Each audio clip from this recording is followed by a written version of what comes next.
ክቡር ጠቅላይ ሚኒስትር ብዙ ነገሮች አንስተዋል። አንድ ኖቲስ ማድረገው ፓተርን አለ በኢትዮጵያ የምሁራን ታሪክ ጠቅላይ ሚኒስትሩ እንዳስቀመጡት ከዘርዓ ያዕቆብ እስከ ተስፈኞቹ ብለው ያስቀመጡት ግምት ውስጥ አስገባ እስካሁን ያላሸነፍ ነው የሚመስለኝ ፊውዳሊዝም አላሸነፍ ነው የሚል እምነት አለ። እንዴት እንደምንገልጸው አላቅም።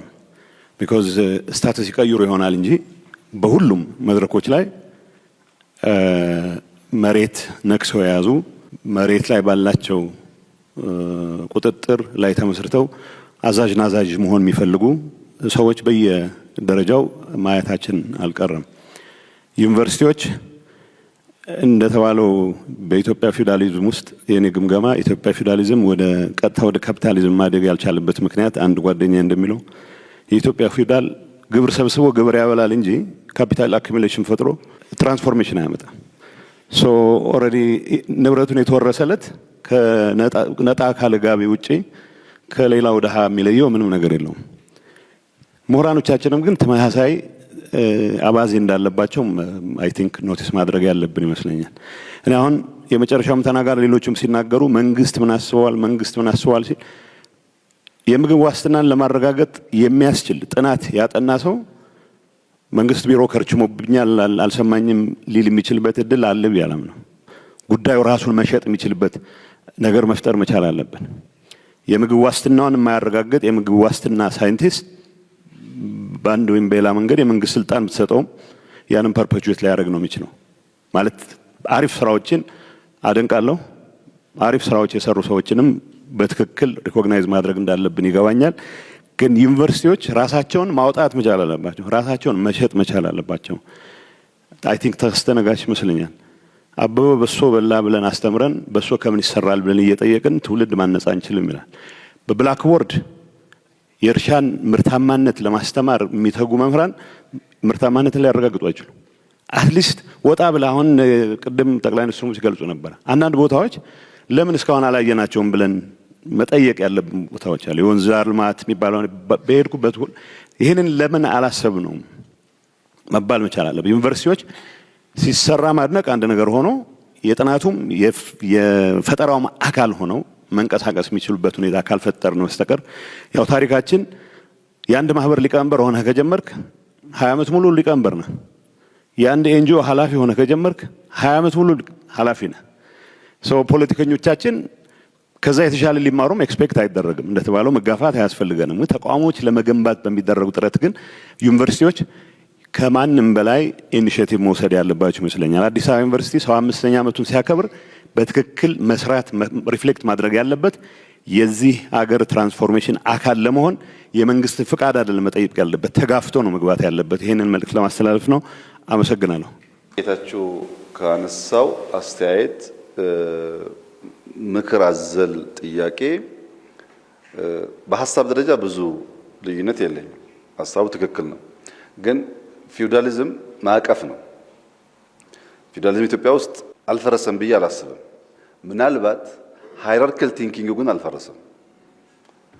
ያለም እንዳልፈረሰ እኔ ይገባኛል። አይሆፕ አንተም ይገባሃል። ያን ለመጠየቅ ግን የምሁር ጀግንነት ይፈልጋል። ሃይራርኪካል ቲንኪንግ በጣም ሰፊ ስለሆነ ፊውዳሊዝም ሲባል ሃይራርኪ ብቻ አይደለም። መሬት ኦውን አድርጎ ሌሎችን አስገብሮ የሚኖር በህግ የተፈቀደለት ኃይልን ስለሚጨምር በከፊል ያ ስርዓት አለ ብዬ አላምንም።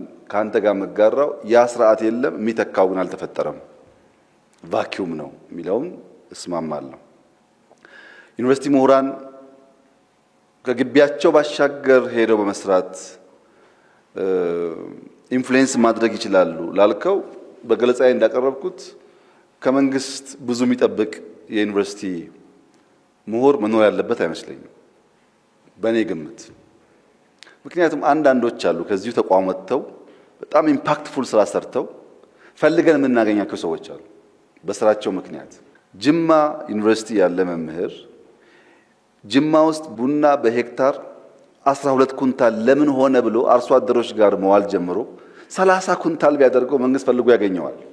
ፈልጎ ግን ጭቃ መንካት ይፈልጋል። እዚህ ፊቼ ያለ ዩኒቨርሲቲ በሄክታር 60 እና 70 ኩንታል ስንዴ ከምናመርትበት 100 ቢያስገባው እኛ ብቻ ሳንሆን አፍሪካ በሙሉ ኢትዮጵያ እኮ 100 እያመረተች ብሎ ይናገራል። ያ ፕራክቲካል ሪዛልት ነው ምሁር እንዲፈለግ የሚያደርገው። ሐሳብ ኦፒኒየን አይደለም ብያቸዋለሁ። ሐሳብ ሲኩዌንሻል ነው፣ ውጤት የሚያመላክት ነው። ወደዛ የሚደርስ ምሁር ካለ መንግስት እዚህ ያለው መንግስት ብቻ ሳይሆን ሌላም ሀገር ያለው መንግስት የሚሻማ የሚፈልገው ይመስለኛል። ይሄ ሲባል አስቻይ ፖሊሲ፣ አስቻይ አውድ መፍጠር፣ በንጽጽር ሪሶርስ አቬል ማድረግ የመንግስት ስራ አይደለም ማለት አይደለም። መንግስት ሚና አለው። ከዚያ የወጣ ነገር ማድረግ ግን ይቻላል። በዚህ ወደ አራተኛው ጥያቄ ለመሻገር መንግስት ምን ያስባል? ለምሳሌ እኔ ሳይንስ እና ቴክኖሎጂ ሚኒስትር እያለው በትረ ሳይንስ የሚል ኢኒሼቲቭ ነበረኝ። ታውቃላችሁ አታውቁም አላውቅም። በጣም ብዙ ሰዎች ወደ ህንድ ሀገር ወደ ሀገር ስኮላርሺፕ እንልክ ነበር። እኔ መንግስት 1 ብር አላገዘኝም። 1 ብር ሀሳቡን አልተቀበለው እንኳን ሊያግዘኝ። በዛ ጊዜ የነበረው መንግስት በትረ ሳይንስ የሚል ሀሳብ ጀምረን ሰነድ አዘጋጅተን ብዙ ሀገራት አፕሮች አድርገን እድል ስናገኝ ነው ተማሪዎች በላክ የጀመር። እነዛ ሰዎች መጥተው ምን አደረጉም ለሚለው እኔ በዓለም ዙሪያ በተለያየ አጋጣሚ ወደ ውጭ ሀገር ሄደው እንዲማሩ ያደረኳቸው ሰዎች አያቸዋለሁ። በየቦታው ችግር ሲፈቱ አያቸዋለሁ። ያገኙኛል፣ አገኛቸዋለሁ። ያ ኢኒሼቲቭ ቢግ ነው በአይዲያው፣ ግን ሪሶርስ አልነበረው።